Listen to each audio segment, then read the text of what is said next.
Hey, Philip, let me ask you a question. If you could have one mutant power, what mutant power would it be?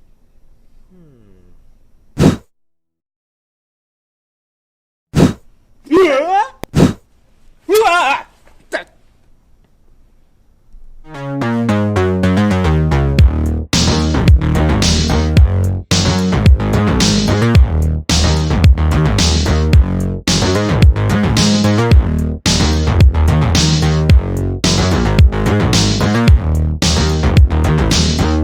What is going on, everybody? Welcome to Tavern Talk by Initial Reaction. I am Philip, and joining me this week is Mr. Matty T, producer at 103.7 The Buzz. Excited to have you here, Matty. I'm excited to be here. Thank you for the invitation. It Yeah. was great to come out and see a movie tonight. Yeah, absolutely. No, it's always fun, but I was a little worried because I didn't know what we were going to be experiencing with X-Men Dark Phoenix. It is the, as far as we know, the last X-Men film in this 20th Century Fox franchise, given the whole Disney merger and everyone in this first class cast kind of feeling ready to move on. So, but no, yeah, thanks for being here. But we're talking X-Men Dark Phoenix this week.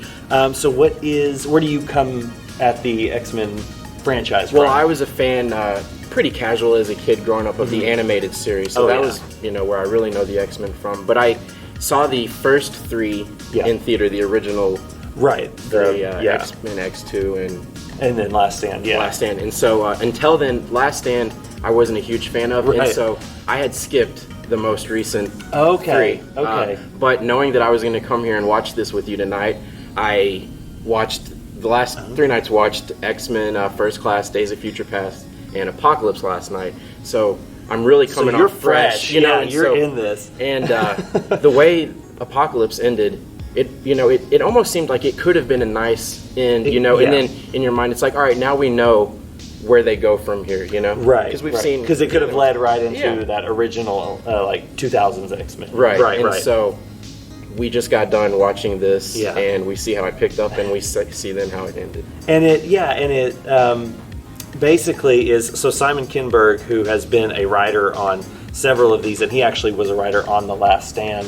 This is his directorial debut, and so he wrote and directed Dark Phoenix, and so he gets to kind of, a lot of people were not a fan of Last Stand and how it made Dark Phoenix, which is this, I was a casual viewer as well. I mean, like you said, I like the 90s animated series. I liked the Bryan Singer movies, and then the Brett Ratner who did Last Stand. It was kind of like, it felt like it was fading as well a little bit.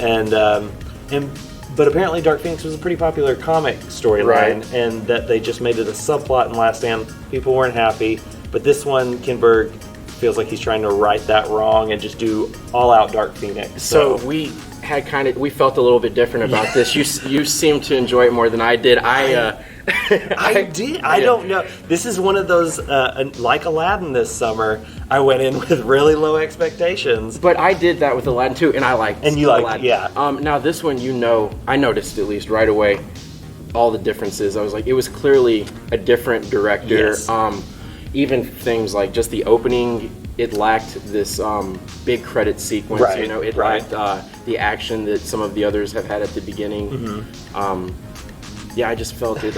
Also, it spent it seemed like an hour explaining this whole Dark It's a lot. Phoenix story without actually getting into any of these X-Men fights. That was kind of the whole point of.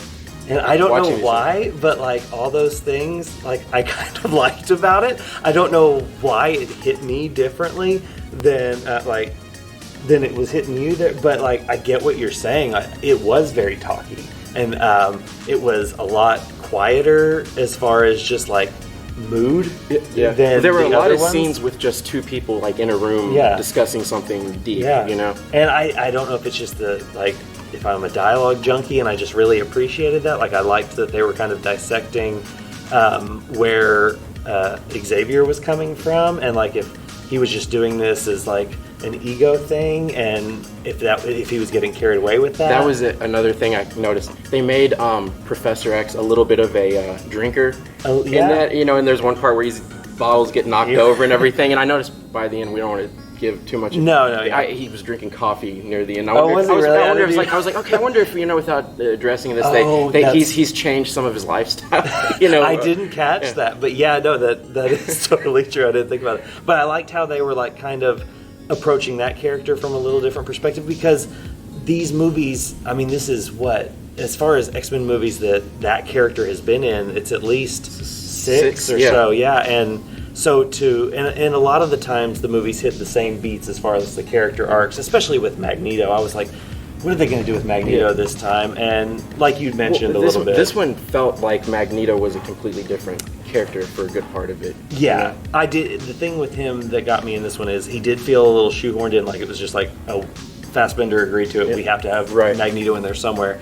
And his allegiances kind of swayed depending on what the story. That's right, and it changed very quickly, and I was like, well, it seemed a lot. It was. I mean, even there's like a line of dialogue that straight out states that. Yeah, it was interesting how they introduced where he was at this point in his life, which I thought that was kind of cool. And you had mentioned you wanted to see more of that, I could have, because there was a brief little action scene. There's something. Yeah.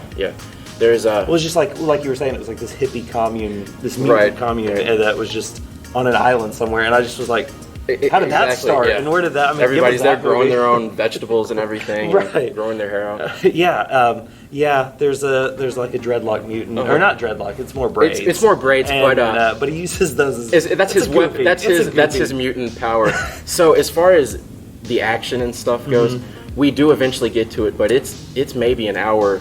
Into it before, and I'm thinking two pretty good, lengthy, like action scenes. There's the one, he brings a sub. I don't want to give too much information. You know what I mean? He brings a subway carpet, and then has a confrontation there. That was a pretty cool thing. And then there's this one at the end that is a lengthy thing on a train. So the train scene, which it had kind of like a almost a zombie horde feel to it, with all of these things coming onto it, which I thought, if that comes on TV, I'll sit and watch that. I don't know about the whole first hour of the movie again, but that I thought was all pretty cool. We got to see some stuff with the Nightcrawler character. He was one that was in that Apocalypse movie that I didn't think they showed enough. They were just there for familiarity. Right, and so this one we get to see some more from him, and I enjoyed. Yeah, this was going to say, whereas Apocalypse felt like, oh, this is finally this is the X-Men movie we've been waiting on. Like, they all are X-Men, they all get to go on a team adventure, all that good stuff. There's like a major villain from the comics and everything. And then it kind of deflated that hope as far as the execution of that movie.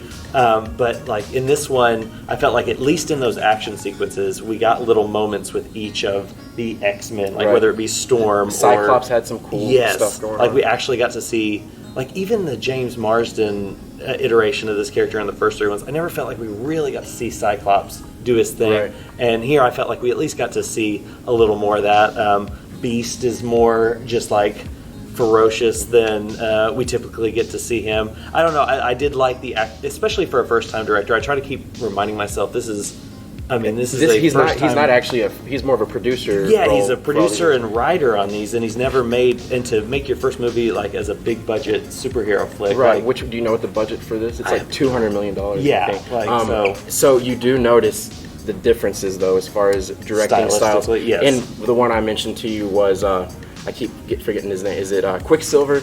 Yes. The fast guy. He was my favorite part of those previous movies. They would stop it, and do his thing, and a cool song would come on. Yes, it was awesome. So we get two scenes in this where he does his thing. Right. Neither of them are done that. You know what I mean? No, they don't live up to that. Cool, but nothing on that level of how cool those were. And so just certain things like that. No, that was. I noticed are different from the other ones. And right. No, I totally expected there to be a Quicksilver sequence where it was just like, we get a cool song, we get him saving people, and it didn't happen. And I was a little let down by that, but more than that, I was kind of let down by the villain of it. Like, I felt like this could have been just a Jean Grey story, and we didn't need Jessica Chastain's character. And she could have had the same arc. It even could have been a little more raw than what we get with what Chastain and her character. I don't even know what that character's name was. I never picked up on it. Think did they ever even mention it? No, I don't know.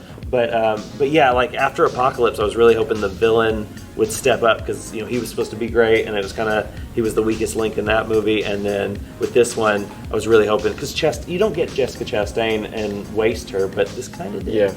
But I mean, I don't know. Was there anything else that kind of stood out to you, or that like didn't gel with having seen the other three so recently? That just didn't gel with that trilogy, and this kind of being the capper. I mean, just the way that last one ended, where it prepared you, like they're all together. Yeah. We're about to do it, and then so much of this was about one character, a character that I wasn't really that interested in the last one. That's anyways, true. Yeah, she was really shortchanged. So maybe if it had been a different character that they focused on, I wouldn't have had such strong feelings on. There was even things I mentioned to you just that I noticed. Using the F word in the other movies, it's a PG-13 movie. You get one of them in there. They had done it funny, and the other ones, and it was like fit in with Wolverine and stuff. Right. So in this one, they're going to throw it in there, but the way they do it, it lost all of that charm that the other ones had. It was like, oh, we get one, we might as well throw it in here. And I don't know. I mean, I don't know if I care enough to like preserve that spoiler, but the character who gets to say it, like. I generally found that actor lacking in the last movie and this one. Like, he's been good in other stuff. I don't know why he's not good here, but I thought that wish that would have. Why was that? Why did he say it? And then, it just seemed like a throwaway line. Yeah, so it was all a bunch of stuff like that just made me feel like this was disconnected from the other movies. Including the Magneto character and stuff. It felt a little disconnected. It may be that I just watched them so recently too that I'm comparing them that. Well, and closely. I mean, I did rewatch Apocalypse this week, so I did, kind of. I was a little more like, okay, here's where these storylines are maybe going to go or could go, and I don't know. I was just overall more excited than I generally expected to be. Like I expected it to be a mess, kind of, and instead it surprised me in being I would say more entertaining. It is not as bad as I was hearing, with 22% Rotten Tomatoes. It's not that bad. It's not a terrible movie. I just don't feel it lives up to the other movies. Right. Okay, so here on Tavern Talk, we do out of 5 stars. So what would you give X-Men Dark Phoenix? I'd give it a solid 2.5 stars. 2.5. That, that's right down the middle. It's fair, not terrible. I'm going to give it a little better than that. I'm going to go 3 out of 5. I almost kind of want to say 3.5 because I liked this more than I expected to. But there are enough things to detract from just the overall experience. But it is entertaining. It's really entertaining. I think if you liked the X-Men films overall, you're going to enjoy what you get to see here, even though this may not be like the swan song this franchise deserves. But no, it wasn't just a terrible movie. No, it's not flat out terrible. It's not whatever it has on Rotten Tomatoes bad. Yeah. It's not great, but it's not terrible. So check out X-Men Dark Phoenix. Matty, thanks for being having me. Anytime you want to check us out on 1037 The Buzz, 10 to 1. Yeah. Is it 10 to 1? 10 to 1, yes. Weekdays? Weekdays, 10 to 1. Check them out. And if you're thinking of seeing Dark Phoenix on the big screen, make it at Movie Tavern. You can check out, everything they have on there. Well, Movie Tavern has $5 Tuesdays, too. So even somebody on a budget can come see a movie for $5 and get a free popcorn while you're here, too. Yeah, if you're not sure about X-Men Dark Phoenix, that would be the perfect time to do it. You can get full-on meal, you can just get some snacks, you can get drinks, you can get a drink at the bar and bring it in here, whatever you want, top to bottom. It's a great experience. Check out the Movie Tavern if one's near you, or drive a little ways if one's not. But thanks for checking us out.